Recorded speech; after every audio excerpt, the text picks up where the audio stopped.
नमस्कार मित्रों, स्वागत है आप सभी का एग्री ज्ञानपीठ अकेडमी में। और जो मैंने पिछले वीडियो लेक्चर में आपको 70 क्वेश्चन जो थे सिलेबस के नेक्स्ट टॉपिक से संबंधित जो भी बन रहे थे न्यूक्लियोटाइड से संबंधित सारे क्वेश्चन आपके हो गए हैं। अब हम ग्लाइकोलिसिस के पार्ट से शुरू करेंगे, तो मैं आपको एक बार सिलेबस की झलक दिखा देता हूँ, उसके बाद में कंटिन्यू करते हैं। तो आपका BSc agriculture second semester 202 fundamental plant biotechnology, और जो कि आपका enzymes, general properties, classification mechanism और विटामिन स्ट्रक्चर, ये सारी चीज़ें लगभग हो चुकी थी। ठीक है, कुछ आगे के वीडियो में मैंने करा दिया था। न्यूक्लिक एसिड भी हो चुके थे। अब न्यूक्लियोटाइड्स और जो कार्बोहाइड्रेट ग्लाइकोलिसिस वगैरह है, तो ये सब ग्लाइकोलिसिस बहुत इंपॉर्टेंट है भाई। ये छोटा सा दिया हुआ है, केवल ग्लाइकोलिसिस मतलब दे दिया है, तो आपको समझना होगा भाई। इतनी चतुराई से ये सिलेबस दिया हुआ है। ग्लाइकोलिसिस से काफ़ी क्वेश्चन बन सकते हैं, ग्लाइकोलिसिस का स्कोप बहुत है। ठीक है, तो ग्लाइकोलिसिस और भी जो क्वेश्चन छूट रहे थे, सारे क्वेश्चन इस वीडियो में हो गए हैं और चिंता करने की ज़रूरत नहीं है। आप दिए गए नंबर या लिंक से हमारे टेलीग्राम व्हाट्सएप चैनल से जुड़ सकते हैं, और ये सारा आपको PDF वहाँ प्रोवाइड करा दी जाएगी। और सेमेस्टर से संबंधित जो भी जानकारी होती है अप टू डेट आपको मिलती रहेंगी। आपको चिंता करने की बात बिल्कुल नहीं है, आपको छोड़ देनी है सारी चिंताएँ, बस आपको पढ़ाई करते रहना है। और एग्री ज्ञानपीठ अकेडमी आपके साथ है, एग्जाम के पहले, एग्जाम के बाद, और एग्जाम जब तक चलता रहेगा तब तक है। और केवल लखनऊ और कानपुर यूनिवर्सिटी के पैटर्न पे आधारित है। ऐसे नहीं रैंडम क्वेश्चन उठा के इधर से उधर का कॉपी करके मार दिया। बहुत रिसर्च करते हैं हम क्वेश्चन पे, कोई भी क्वेश्चन नहीं छूटेगा। ये हमारी सीरीज का बहुत बड़ा लक्ष्य है। क्वेश्चन नंबर 1, ओलोस्टेरिक एंजाइम का क्या कार्य है? सॉरी, ये तो हो चुके थे। हाँ, तो यहाँ से शुरू करते हैं। पहला क्वेश्चन है, ग्लाइकोलिसिस की शुरुआत किस प्रक्रिया से होती है? तो किस प्रक्रिया से होती है याद करते चलना भैया। ग्लूकोज। कई सारे क्वेश्चन मिलेंगे ऐसे। ग्लाइकोलिसिस के दौरान ग्लूकोज का कितने अणुओं में टूटता है? ग्लूकोज कितने अणुओं में टूटता है? तो दो अणुओं में। ऐसे क्वेश्चन होते हैं, छोटे एग्जाम में पूछे जाते हैं। ग्लाइकोलिसिस में ATP का निर्माण किस चरण में होता है? ATP का निर्माण किस चरण में होता है? तो भैया जब एनर्जी होती है, जब एनर्जी का उत्पादन होता है, उसी चरण में ग्लाइकोलिसिस में ATP का निर्माण होता है। अगला क्वेश्चन, ग्लाइकोलिसिस के दौरान कितने ATP अणु बनते हैं भैया बताओ? 2। ये तो बचपन से पढ़ रहे होगे। क्वेश्चन नंबर अगला है 5 नंबर, ग्लाइकोलिसिस में किस एंजाइम द्वारा ग्लूकोज 6 फास्फेट का निर्माण होता है? तो क्वेश्चन नंबर 5 का ऑप्शन नंबर बी,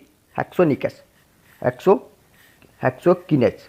अगला क्वेश्चन, ग्लाइकोलिसिस में कौन सा घटक ATP का खर्च करता है? यानी ATP को खर्च कौन करता है? तो भाई ATP को खर्च सभी करते हैं, तो सभी में कौन है?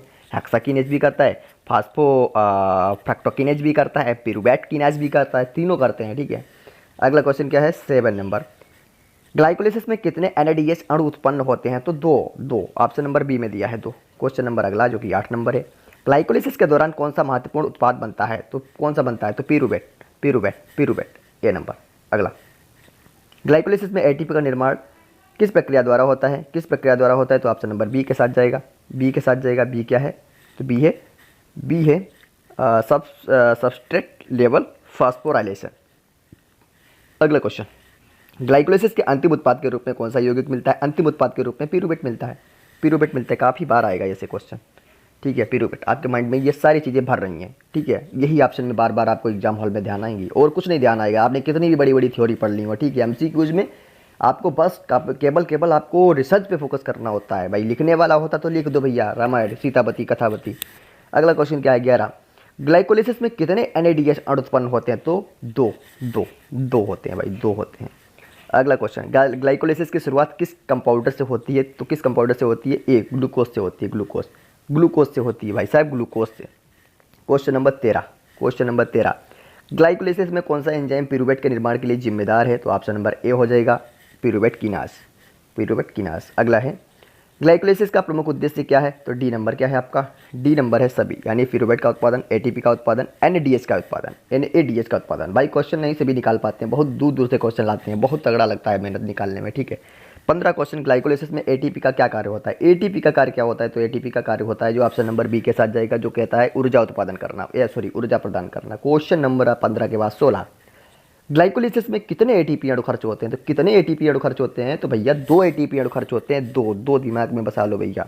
ठीक है, 2 दिमाग में बसा लो। क्वेश्चन नंबर 17, ग्लाइकोलिसिस में कौन सा एंजाइम एसिटल कोए का उत्पादन करता है? तो ऑप्शन नंबर ए के साथ जाएगा, जो है पिरुवेट डिहाइड्रोजनेज। अगला क्वेश्चन, ग्लाइकोलिसिस में ATP का निर्माण किसके द्वारा होता है? तो क्वेश्चन नंबर 18 का ऑप्शन नंबर सी जाएगा, पिरुवेट किनास द्वारा। अगला क्वेश्चन, ग्लाइकोलिसिस में किस एंजाइम से ऊर्जा का उत्पादन होता है? तो ऑप्शन नंबर ए क्या है? पिरुवेट किनास द्वारा।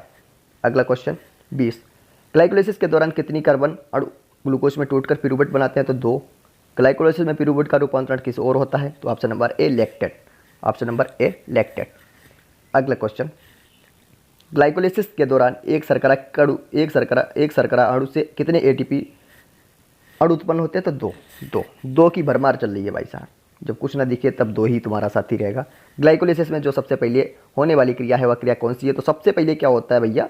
सबसे पहले होता है ग्लूकोज का फास्फोराइलेशन, फास्फोराइलेशन। अब फास्फोराइलेशन क्या है बहुत अच्छे से बताएंगे, बने रहिएगा आखिरी वीडियो में, जो रामबाण वीडियो होगा उसको पी के जाना है भाई, पी के। 24 नंबर क्वेश्चन है, ग्लाइकोलाइसिस में एल्डोडोलास एंजाइम का क्या कार्य है? क्या कार्य है भाई साहब? तो बी नंबर है, बी नंबर पिरूवेट का निर्माण करना। थोड़ा ये बायोटेक्नोलॉजी कठिन सब्जेक्ट पढ़ता है, तो ये मत कहना कि भाई कहाँ बड़े लेवल का पढ़ा रहे हैं, बड़े लेवल का नहीं पढ़ा रहे हैं, एग्जाम दे के आना तब बताना अब की बार का। ग्लाइकोलाइसिस में एनएडीएस का मुख्य कार्य क्या है? एनएडीएस का मुख्य कार्य होता है भाई साहब बी नंबर है आपका क्या? तो बी नंबर है रिडॉक्स प्रतिक्रिया में भाग लेना। अगर आप इस वीडियो पे पहुंच गए ना तो आप बहुत अच्छे प्लेटफॉर्म पे हैं, ठीक है। और एक बार इतनी सी मेरा रिक्वेस्ट है कि एक बार देखना जरूर, और उसके बाद एग्जाम देने जाना और फिर वीडियो को देखना कितने क्वेश्चन है।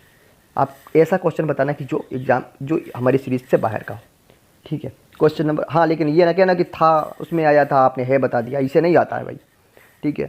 तो कापी नहीं आएगा, ठीक है। क्वेश्चन नंबर 26, ग्लाइकोलाइसिस में एनएडीएच का निर्माण किस प्रक्रिया द्वारा होता है? तो ऑप्शन नंबर ए NAD+ का अपवर्तन। अगला है, ग्लाइकोलाइसिस में एनर्जी उत्पत्ति चरण किसमें शामिल है? तो उपरोक्त सभी में शामिल है, मतलब एनएडीएच का निर्माण, एटीपी निर्माण, पिरूवेट का निर्माण। क्वेश्चन नंबर अगला है जो कि 28 नंबर होगा, ग्लाइकोलाइसिस में एटीपी का प्रमुख स्रोत क्या है? तो ग्लूकोज। एटीपी का प्रमुख स्रोत क्या होगा? तो ग्लूकोज, ऑप्शन नंबर सी।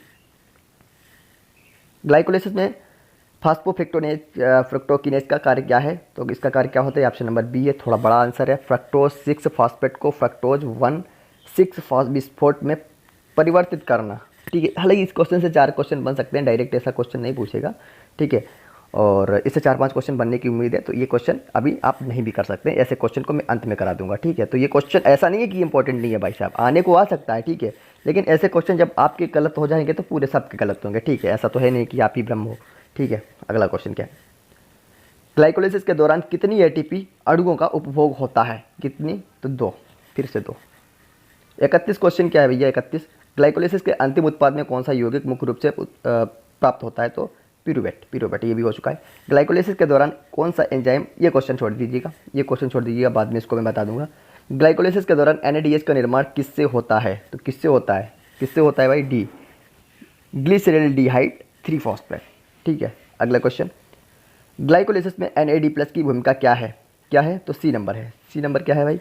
रिडॉक्स प्रतिक्रिया में भाग लेना। अगला क्वेश्चन, ग्लाइकोलाइसिस के दौरान एटीपी का उत्पादन किस प्रकार होता है? तो ऑप्शन नंबर बी के साथ जाएगा, तो बी है आपका सबस्ट्रेट लेवल फास्फोराइलेशन, ठीक है। अगला क्वेश्चन क्या है, ग्लाइकोलाइसिस के बाद पिरूवेट का क्या रूपांतरण होता है? तो एसिटल को एंजाइम वगैरह पढ़ा होगा, तो इसी से रिलेटेड है जो आपको आगे बता दिया जाएगा। क्वेश्चन नंबर अगला है, ग्लाइकोलाइसिस में एंटाई ट्रांसफर प्रतिक्रिया द्वारा उत्पन्न ऊर्जा का मुख्य स्रोत क्या है? तो मुख्य स्रोत है सी, एटीपी।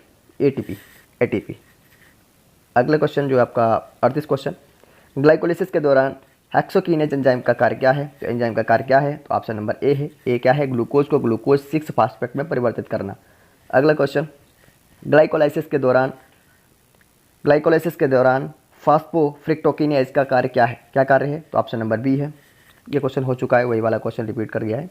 अगला क्वेश्चन, ग्लाइकोलाइसिस के दौरान, ये भी क्वेश्चन हो चुका है, ग्लाइकोलाइसिस के दौरान लैक्टेट का निर्माण कब होता है?